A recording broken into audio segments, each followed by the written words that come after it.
എല്ലാ കൂട്ടുകാർക്കും ശുഭദിനം നേർന്നുകൊണ്ട് നമുക്ക് രേവതിയുടെ സച്ചിയുടെ നാളത്തെ നല്ലൊരു വിശേഷം കേട്ടാലോ. അതിനു മുമ്പായിട്ട് ആദ്യമായി കടന്നിട്ടുണ്ടെങ്കിൽ ചാനൽ ഇഷ്ടപ്പെട്ട ഒന്ന് സബ്സ്ക്രൈബ് ചെയ്യാൻ മറക്കരുത്. വീഡിയോ ഇഷ്ടപ്പെടുവാണെങ്കിൽ ഒരു ലൈക്ക് തരാനും മറക്കരുത് കേട്ടോ. അപ്പൊ നമുക്ക് നേരെ നമ്മുടെ വിശേഷത്തിലേക്ക് പോയാലോ.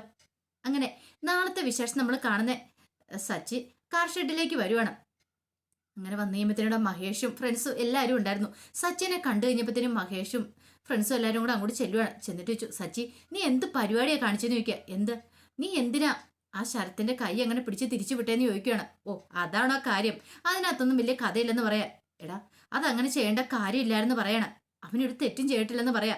ശരിക്കും പറഞ്ഞാൽ ആന്റണിക്ക് പൈസ കൊടുക്കാനുള്ള ഞാനാ. അവനാ പൈസ ചോദിക്കാൻ വേണ്ടി വന്ന ആ സമയത്ത് ഞങ്ങൾ തമ്മിൽ അങ്ങോട്ടും ഇങ്ങോട്ടും പറഞ്ഞു. അവസാനം ആന്റണിയെ തല്ലാനായിട്ട് ഞാൻ തുടങ്ങിക്കഴിഞ്ഞപ്പോഴാണ് അതിന്റെ ഇടയ്ക്കിലേക്ക് ശരത്ത് കയറി ഇടപെട്ടേന്ന് പറയാം. അതിന് നീ അവനെ പിടിച്ച് തല്ലേണ്ട കാര്യമുണ്ടോ? വേണമെങ്കിൽ ആന്റണിക്കായിട്ട് 2 തല്ലു കൊടുത്തോ. പക്ഷെ നീ എന്തിനാ ശരത്തിനെ തല്ലിയത്? അവനൊന്നുമല്ലേ, നിന്റെ അളിയനല്ലേടാ, ഒരേ ഒരു അളിയനല്ലേ. വേറെ അളിയന്മാരെ നിനക്ക് കൊണ്ടോന്ന് ചോദിക്കാം. ഇത് കേട്ടതും സച്ചി പറഞ്ഞു, അവൻ ചെയ്ത പണി വെച്ച് നോക്കുമ്പോ എടാ അവൻ എന്ത് പണിയായതേ? അവനൊന്നും ചെയ്തില്ലല്ലോ. ആന്റിയോട് വന്നതാണ് തെറ്റെന്ന് ചോദിക്കണം. ഞാനൊന്നും പറയണില്ല. എടാ തെറ്റ് എന്റെ ഭാഗത്തല്ലടാ. ഞാൻ പണം കൊടുക്കണ്ടേ, ഞാൻ പണം കൊടുക്കാതിരുന്നിട്ട് പിന്നെ അതിന്റെ പേര് വഴക്കുണ്ടായി കഴിയുമ്പോ നീ അവനെ പിടിച്ച് തല്ലേണ്ട കാര്യമില്ല എന്നൊക്കെ പറഞ്ഞ് സച്ചിനെ ചീത്ത പറയാണ്. ആ സമയം സച്ചി പറഞ്ഞു, നീ ഇങ്ങോട്ട് വന്നേ മഹേഷ് എന്ന് പറഞ്ഞ് മഹേഷിനെ അങ്ങോട്ട് കൂട്ടിക്കൊണ്ട് പോവാണ്. എന്താടാ കാര്യം? കാര്യം എന്താന്ന് ചോദിക്കണം. അതെ നീ കാര്യം അറിയാതെ ഇപ്പൊ സംസാരിച്ചോണ്ടിരിക്കണം എന്ന് പറയും. എന്ത്? ഞാൻ ശരത്തിനെ തല്ലിയിട്ടുണ്ടെങ്കിൽ അല്ലെങ്കിൽ കൈ പിടിച്ച് തിരിച്ചിട്ടുണ്ടെങ്കിൽ അതിന് വ്യക്തമായ കാരണം ഉണ്ടെന്ന് പറയണം. ഇത് സച്ചി നീ വെറുതെ വീണെടുത്ത് കിടന്ന് ഉള്ളുള്ളു കേട്ടോ എന്ന് പറയണം. ഇനി അവന്റെ കൈ പിടിച്ച് തിരിച്ചാൻ പോരാ, വ്യക്തമായ കാരണം ഉണ്ടെന്നോ? എന്ത് കാരണം? നീ ഇതിങ്ങ് നോക്കാനും പറഞ്ഞുകൊണ്ട് ഫോണിനകത്തുള്ള വീഡിയോ അങ്ങോട്ട് കാണിച്ചു കൊടുക്കുകയാണ്. ചന്ദ്രമതിയുടെ കയ്യിൽ നിന്ന് ബാഗും തട്ടിപ്പിടിച്ചോണ്ട് 2 ചെറുപ്പക്കാരന്മാര് പോകുന്നത്. എടാ ഇത് നിന്റെ അമ്മയല്ലേ? നിന്റെ അമ്മയുടെ കയ്യിൽ നിന്ന് ബാഗ് പിടിച്ചു പറിച്ചോണ്ട് പോവാണല്ലോ. ഇത് ഏത് കള്ളന്മാരാ ഇതെന്ന് ചോദിക്കുകയാണ്. പിന്നീട് സച്ചി പറഞ്ഞു, നീ അപ്പുറത്തെ ഒരു വീഡിയോ കൂടെ അതും കൊണ്ട് നോക്കാൻ പറയണം. അങ്ങനെ അത് കണ്ടു കഴിഞ്ഞപ്പോഴത്തേനും അതിനകത്ത് ഹെൽമെറ്റ് ഊരുന്ന ശരത്തിന്റെ വീഡിയോസും കാര്യങ്ങളും എല്ലാം ഉണ്ട്. ഇത് കണ്ടു കഴിഞ്ഞപ്പോഴത്തേനും ചോദിച്ചു, എടാ ശരത്താണോ അത് ചെയ്തതെന്ന് മഹേഷ് ചോദിക്കുകയാണ്. അത് തന്നെ കണ്ടില്ലേന്ന് ചോദിക്കുകയാണ്. എടാ അവനിത് എന്തിനു വേണ്ടി ഇതൊക്കെ ചെയ്തേ? നിനക്കിത് എവിടുന്നാ കിട്ടിയെന്നൊക്കെ ചോദിക്കുക. അത് പിന്നെ ഞാൻ ഒരു ഫോട്ടോ സ്റ്റുഡിയോ കൊടുക്കാണ്ട് ചെന്നായിരുന്നു. അപ്പൊ എന്റെ ഫ്രണ്ടിന്റെ സ്റ്റുഡിയോ ആയിരുന്നത്. അവിടെ വെച്ചാണ് ഈ കാര്യങ്ങളൊക്കെ കാണുന്നത്. അമ്മേനെ കണ്ടു കഴിഞ്ഞപ്പോഴത്തേനും അവൻ പെട്ടെന്ന് തിരിച്ചറിഞ്ഞിട്ട് ഈ വീഡിയോസും കാര്യങ്ങളൊക്കെ എന്നെ കാണിച്ചതെന്ന് പറയാണ്. പക്ഷെ അവനറിയത്തില്ല ഇതെന്റെ അളിയനാന്നുള്ള കാര്യം. എടാ എന്നിട്ട് നീ പിന്നെ ആ വീഡിയോസ് അവന് കൊടുത്തിട്ട് പോന്നോ? അവന്റെ ലാപ്ടോപ്പിനകത്ത് വീഡിയോസ് ഒക്കെ ഞാൻ ഡിലീറ്റ് ചെയ്ത് കളഞ്ഞിട്ടുണ്ടെന്ന് പറയാം. അപ്പൊ എന്റെ കയ്യിൽ മാത്രം എന്റെ കോപ്പി ഉള്ളെന്ന് പറയാണ്. എടാ സച്ചി എന്തിനു വേണ്ടായിരിക്കും ശരത്ത് ഇങ്ങനെ ചെയ്തെന്ന് ചോദിക്കാം. എന്തിനു വേണ്ടിയിട്ട്? നല്ല തല്ല് കൊള്ളാത്തന്റെ കുഴപ്പമാന്ന് പറയണം. എടാ ഇതിങ്ങനെ വെച്ചോണ്ടിരുന്നിട്ട് കാര്യമില്ല, നമുക്ക് രേവതിനെ അറിയിക്കണ്ടെന്ന് ചോദിക്കും. അത് ശരിയാകത്തില്ലെന്ന് പറയാം. അതെന്താ? രേവതി ഇത് അറിഞ്ഞിട്ട് കഴിഞ്ഞിട്ടുണ്ടെങ്കിൽ അവൾക്ക് എന്ത് വിഷമാവെന്നറിയാവോ? അല്ലെങ്കിൽ തന്നെ ശരത്തിനെ കുറിച്ച് പറയുമ്പോൾ അവൾക്ക് ഇപ്പൊ 100 നാവാ. അവൻ പണ്ടത്തെ പോലെ ഒന്നും അല്ല, നന്നായി നല്ല സ്വഭാവമായി മാറിയിട്ടുണ്ടെന്നൊക്കെയാ പറയണേ. അങ്ങനെയുള്ള അവളോട് ഞാൻ എങ്ങനെയാടാ ഈ കാര്യം പോയി പറയണേ? നീ ഒന്ന് ആലോചിച്ച് നോക്കിയേ, അവൾക്ക് സഹിക്കാൻ പറ്റുമോ? അന്ന് അവന്റെ വീട്ടിൽ പറഞ്ഞാലോ? ഇത് അവന്റെ വീട്ടിൽ പറയാൻ ഓർത്ത് ഞാൻ പോയതാ.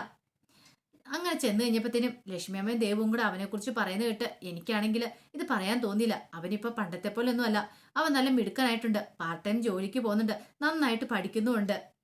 ഇപ്പൊ അവനെ കുറിച്ച് ഒരു പരാതി ഇരുന്നാ ലക്ഷ്മിയമ്മ പറയണേ. അങ്ങനെയാണെങ്കിൽ ഇത് ഞാൻ പറഞ്ഞു കഴിയുമ്പോൾ അവരുടെ പ്രതികരണം എന്തായിരിക്കും? ഒന്നാമത്തെ കാര്യം നിനക്കറിയാലോ, രേവതി അച്ഛന് KSRTC ബസ്സിന് മുന്നിൽ ചാടി മരിക്കുയത് അതും ഇവൻ കാരണം തന്നെയാണ്. ഇവനാ ബൈക്ക് മോഷ്ടിച്ചാൻ്റെ ഒക്കെ പേരില് പല പ്രശ്നങ്ങളും ഉണ്ടായിട്ടാ. അപ്പൊ ഇത് ലക്ഷ്മിയമ്മ ഇതും കൂടെ അറിഞ്ഞപ്പോ മിക്കവാറും ലക്ഷ്മിയമ്മ വല്ല ആത്മഹത്യക്ക് തുണിഞ്ഞിട്ടുണ്ടെങ്കിൽ പിന്നെ ഞാൻ ജീവിച്ചിരുന്നിട്ട് കാര്യം ഉണ്ടോടാ മഹേഷ് എന്ന് ചോദിക്കാം. അത് ശരി തന്നെയാ, പക്ഷെ നമ്മളിത് ഒളിച്ചു വെച്ചിട്ട് കാര്യമുണ്ടോന്ന് ചോദിക്കും. പക്ഷെ എനിക്ക് പറയാൻ പറ്റില്ലടാ, നീ എന്റെ അവസ്ഥയും കൂടെ ഒന്ന് കണക്കൂട്ട്. ഞാൻ എന്നാന്ന് പറഞ്ഞിട്ട് അവരോട് പറയണേ. എടാ ഇത് ഇങ്ങനെ മുന്നോട്ട് പോയിട്ടുണ്ടെങ്കിൽ അവൻ്റെ ഒരു പെരുങ്കളനായിട്ട് മാറില്ല എന്ന് ചോദിക്കാം. അതൊക്കെ ശരി തന്നെയാ, പക്ഷെ നോക്കട്ടെ എന്തെങ്കിലും വഴിയുണ്ടോ നോക്കട്ടെ. രേവതിയോട് എനിക്കിത് പറയാൻ പറ്റില്ല. അവളോട് പറഞ്ഞിട്ടുണ്ടെങ്കിൽ അവളിത് ഏത് സെൻസിൽ എടുക്കുമെന്ന് പോലും എനിക്ക് അറിയില്ല എന്ന് പറയാം. ഒരു കാര്യം ചെയ്യാം, ഞാൻ ഈ വീഡിയോ അങ്ങോട്ട് ഡിലീറ്റ് ചെയ്ത് കളയാൻ പോവാന്ന് പറയണം. ഇത് കേട്ടപ്പോൾ ശരത്ത് പറഞ്ഞു, നീ ആ വീഡിയോ ഒന്നും ഡിലീറ്റ് ചെയ്യണ്ട. എന്താ നാളെ ഒരു പക്ഷെങ്കിൽ എന്തെങ്കിലും പ്രശ്നം ഉണ്ടായിട്ടുണ്ടെങ്കിൽ നീ അവനെ ചീത്ത പറഞ്ഞു കഴിയുമ്പോഴത്തേനും അവൻ പറയും ഞാനിങ്ങനെയൊന്നും ചെയ്തിട്ടില്ല, സച്ചിയുടെ വെറുതെ കള്ളത്തരം പറയുന്നതെന്ന് പറയും. അപ്പം നിന്റെ കയ്യിൽ തെളിവ് വേണമല്ലോ, അതുകൊണ്ട് നീ അത് സൂക്ഷിച്ചു വെക്ക, എപ്പോഴും നിനക്ക് ആ വീഡിയോ ഉപകാരപ്പെടുമെന്ന് പറയാം. സച്ചി പറഞ്ഞു, അത് വേണോടാന്ന് ചോദിക്കുക. വേണം, ഏറ്റവും നല്ല തെളിവ് അതെന്നൊക്കെ പറയാണ്. ആ സമയത്ത് രേവതി പിന്നീട് സച്ചിനെ വിളിക്കുകയാണ്. അപ്പൊ സച്ചി എന്ത് ചെയ്യണം, ഒരു ഓട്ടം കിട്ടിയെന്ന് പറഞ്ഞിട്ട് ഓട്ടത്തിന് അങ്ങോട്ട് പോവാണ്. അപ്പോഴേക്കും രേവതി അങ്ങോട്ടേക്ക് വിളിച്ചു. രേവതി വിളിച്ച് സച്ചിയോട് പറഞ്ഞു, സച്ചേട്ടാ എത്രയും പെട്ടെന്ന് ഹോസ്പിറ്റലിലേക്ക് വരണമെന്ന് പറയണം. ഹോസ്പിറ്റൽ? ഏത് ഹോസ്പിറ്റല്? നമ്മുടെ വീടിന്റെ അടുത്തുള്ള ഹോസ്പിറ്റലില്ലേ, അങ്ങോട്ടേക്ക് വരണമെന്ന് പറയാം. അവിടെ എന്താ വിശേഷം?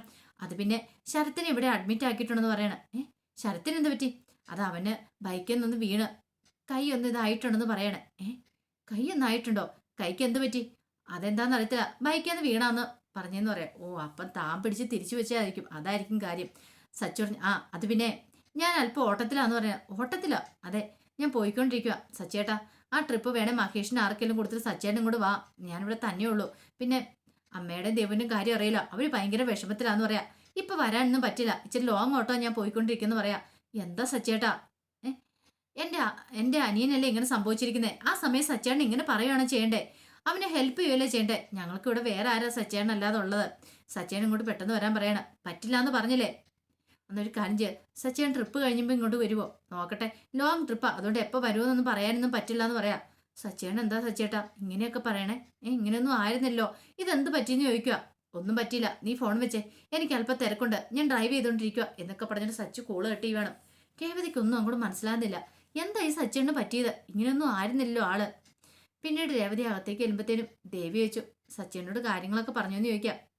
രേവതി പറഞ്ഞു, പക്ഷെ സച്ചേട്ടൻ വരാൻ പറ്റില്ലായിരിക്കും ഇപ്പോഴെന്ന് പറയാം. പെട്ടെന്ന് ലക്ഷ്മി വെച്ച്, അതെന്താ മോളെ? അത് പിന്നെ സച്ചേട്ടൻ ഒരു ഓട്ടം പോയിക്കൊണ്ടിരിക്കുക, ലോങ് ഓട്ടോ, പകുതി എത്തിക്കഴിഞ്ഞപ്പോഴാണ് നമ്മൾ വിളിക്കണമെന്ന് പറയാം. ഓ അങ്ങനെയാ. ആ സമയത്ത് ശരത്തിൻ്റെ ഒരു ആശ്വാസമായിരുന്നു, സച്ചേട്ടൻ വരുവാണെങ്കിൽ പെട്ടു തന്നെ. ഈ സമയത്ത് അങ്ങനെ ഇങ്ങനെ വന്നിട്ടുണ്ടെങ്കിൽ തൻ്റെ കള്ളത്തരങ്ങളെല്ലാം പൊളിയും, അത് വേണ്ട, സച്ചേട്ടൻ ഇപ്പോൾ വരണ്ട എന്നൊരു തീരുമാനത്തിലായിരുന്നു ശരത്താണെങ്കിലും. വന്നിട്ടുണ്ടെങ്കിൽ തനിക്ക് സച്ചേട്ടനെ മുന്നിൽ പിടിച്ചിരിക്കാൻ പറ്റില്ല, ആ ചോദ്യങ്ങൾക്ക് മുന്നിൽ താൻ പതറിപ്പോവും. അങ്ങനെയൊക്കെ ഒരു ചിന്ത ശരത്തിൻ്റെ മനസ്സിലുണ്ടാവുകയാണ്. പിന്നീട് രേവതിയോട് ലക്ഷ്മി പറഞ്ഞു, മോൾ ഒരു കാര്യം ചെയ്യുക, ഇനി എപ്പോഴെവിടെ വിടുന്നതെന്ന് അറിയത്തില്ല, ഞാൻ പോയി വീട്ടിൽ പോയി ഡ്രസ്സൊക്കെ എടുത്തുകൊണ്ടിരാം, മോൾ അത്ര സമയം ഇവിടെ ഇരിക്കാൻ പറയണം. അങ്ങനെ ലക്ഷ്മിയമ്മ അങ്ങോട്ട് പോയി കഴിഞ്ഞപ്പോഴത്തേനും ദേവ് പറഞ്ഞു, ഷോ എന്ത് ചെയ്യാനെന്ന് പറ. എടാ നിനക്ക് എക്സാം ഒക്കെ എഴുതാൻ പറ്റുമോ എന്ന് ചോദിക്കുകയാണ്. ദേടാ ശരത്ത് പറഞ്ഞു, അറിയില്ല എന്ന് പറയണം. ആ കൃത്യസമയത്ത് തന്നെ കൈ ഇങ്ങനെ ആയല്ലോ എന്ന് പറയണം. രേവതിക്ക് ആഹപ്പാടെ വിഷമ. രേവതിയോട് ദേവി ചോദിച്ചു, എന്താ സച്ചേട്ടൻ വരാത്തോണ്ടാണ് ചേച്ചിക്ക് വിഷമം നിൽക്കുക? അതൊന്നുമില്ല, സച്ചേട്ടൻ തിരക്കായതുകൊണ്ടായിരിക്കും ചേച്ചി എന്ന് പറയാം. ചിലപ്പോൾ അതായിരിക്കും.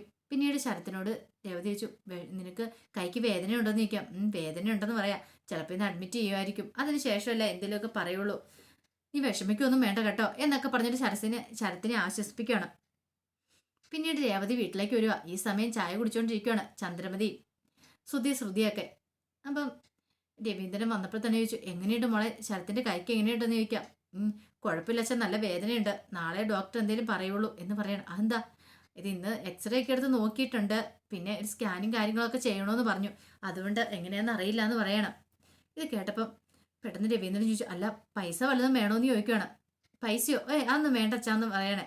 അത് കേട്ട ചന്ദ്രമതി പറഞ്ഞു, ഓഹോ, അപ്പൊ ഇവളെ ഇങ്ങോട്ട് കൂട്ടിക്കൊണ്ട് വരുന്ന സമയത്ത് നിങ്ങൾ പൊന്നും പണം വിട്ട് ഇവളെ സ്വീകരിച്ചും പോരാ, ഇനിയിപ്പോ ഇവളുടെ കുടുംബക്കാരുടെ കാര്യം കൂടെ നിങ്ങൾ ഏറ്റെടുക്കുകയാണെന്ന് രവീന്ദ്രനോട് ചോദിക്കുക. അതിന് മാത്രം പണം നിങ്ങളുടെ കയ്യിൽ എവിടെ ഇരിക്കണമെന്ന് ചോദിക്കുക.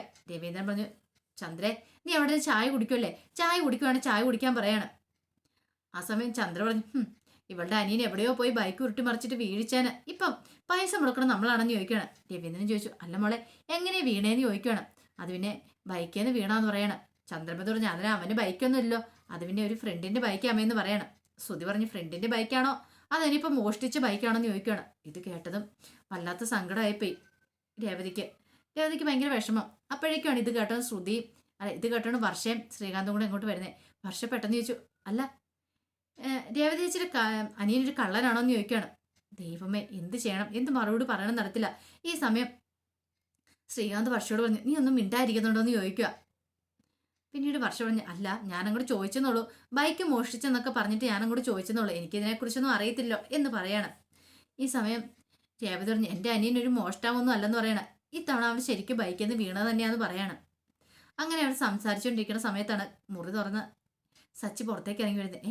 ആ സച്ചിയാണ് ഇവിടെ ഉണ്ടായിരുന്നു ചോദിക്കും. അതെ ഞാൻ ഇവിടെ ഉണ്ടായിരുന്നു, എപ്പോഴാ വന്നേ ഞാൻ അറിഞ്ഞില്ലോ എന്ന് പറയണം. കുറച്ച് സമയമായെന്ന് പറയാം. എന്നിട്ട് എന്താ സച്ചേട്ടൻ ഹോസ്പിറ്റലിലേക്ക് വരായിരുന്നേന്ന് ചോദിക്കും.